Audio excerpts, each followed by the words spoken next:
جب میں سوچتا ہوں میرا آنکھیں بھر آتی ہے اور دل سے دعائیں نکلتی ہے، یا اللہ میرے ماں باپ کو بھی یہ کار نصیب فرما اور میرے استاد کو بھی اس کا بہترین بدلہ عطا فرما۔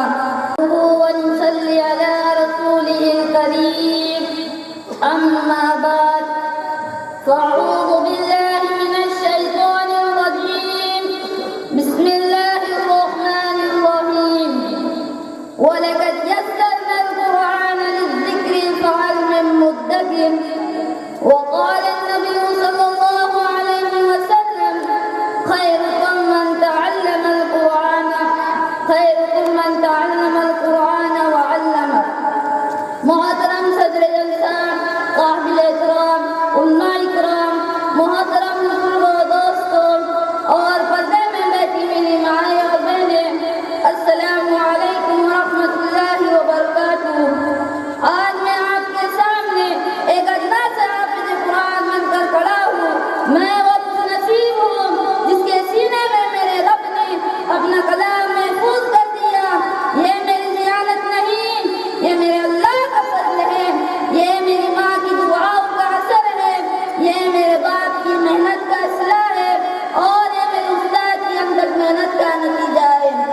جب میں نے حفظ شروع کیا تو میں بھی ایک عام بچے کی طرح تھا، دوست کہتے تھے اور میں قرآن یاد کرتا تھا، کبھی سبق یاد ہوتا تھا تو کبھی سبق یاد نہیں ہوتا تھا تو دل ٹوٹ جاتا تھا، کبھی استاد محترم کی ڈانٹ ملتی تھی تو آنکھوں میں آنسو آ جاتے تھے۔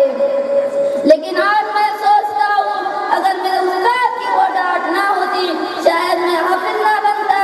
میرا دل دوستوں، میرے استاد نے صرف مجھے قرآن نہیں پڑھایا، انہوں نے میرے اندر قرآن بسایا۔ میں نے کئی بار سبق بھولا، کئی بار سبق یاد نہ کیا، انہوں نے ہمت نہیں ہاری، میں تھک جاتا تھا لیکن میرے استاد کبھی نہیں تھکے۔ انہوں نے کبھی سختی کی تو کبھی شفقت کی، کبھی پیار محبت سے سمجھایا تو کبھی ڈانٹ کر سمجھایا۔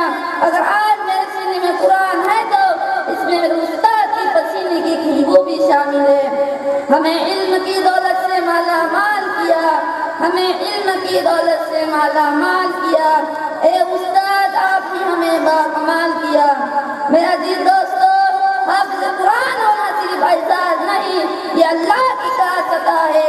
قیامت کے دن جب ہر شخص پریشان ہوگا، نفسا نفسی کا عالم ہوگا، کوئی کسی کے کام نہیں آئے گا، ایسے مشکل وقت میں صاحب قرآن سے کہا جائے گا اقرأ وارتقی، پڑھتا جا اور جنت کے درجے چڑھتا جا۔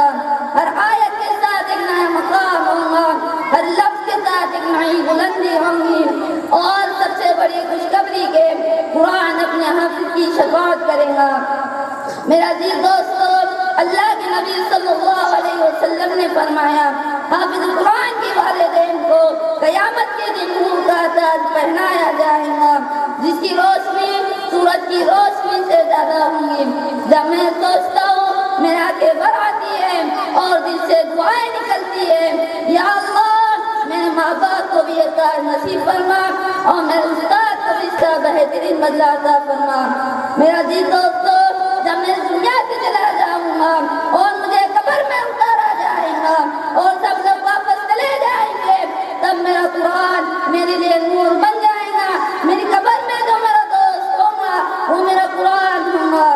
میرے بھائیوں، اگر آج یہاں کوئی نوجوان بیٹھا ہے جو یہ سوچ رہا ہے کہ میں بھی حافظ قرآن بن سکتا ہوں، یاد رکھو اللہ نے اپنے کلام میں فرمایا وَلَقَدْ يَسَّرْنَا الْقُرْآنَ لِلذِّكْرِ فَهَلْ مِن مُّدَّكِرٍ، کہ ہم نے قرآن کو آسان کر دیا۔ قرآن مشکل نہیں ہے، ہماری نیت کمزور ہے۔ آج عہد کرو کہ ہم سب انشاءاللہ قرآن سے جڑیں گے اور قرآن والوں سے جڑیں گے۔ قرآن کو سینے سے لگا لو یارو، اس نور کو دل میں بسا لو یارو، کل حشر کے میدان میں کام آئے گا۔ آج اس کو زندگی بنا لو یارو، یہ لفظ نہیں رب کی امانت ہے، اس کو آنکھوں میں سجا لو یارو۔ آخر میں اللہ سے دعا کرتا ہوں، آپ سب لوگ آمین کریں۔ یا اللہ، تو نے اپنے کلام کو میرے سینے میں جگہ دی، میں اس قابل نہیں تھا۔ یا اللہ، اگر میں بھٹک جاؤں تو میرے قرآن کے صدقے مجھے سنبھال لینا. یا اللہ میرے استاد کی محنت کو ضائع نہ ہونے دینا, ان کے پسینے کے ہر قطرے کو صدقے جاریہ بنا دینا. یا اللہ میرے ماں باپ کو قیامت کے دن عزت والا تاج پہنانا. یا اللہ ہم سب کو قرآن کی محبت عطا فرما, ہم سب کو حفظ قرآن کی توفیق عطا فرما, ہمارے گھروں میں قرآن کی آوازیں بلند فرما. یا اللہ ہمیں نام کافر نہ بنا, ہمیں کردار کافر بنا. قرآن کے ساتھ زندہ رکھ, قرآن کے ساتھ موت دے, اور قرآن کے سائے میں جگہ عطا فرما.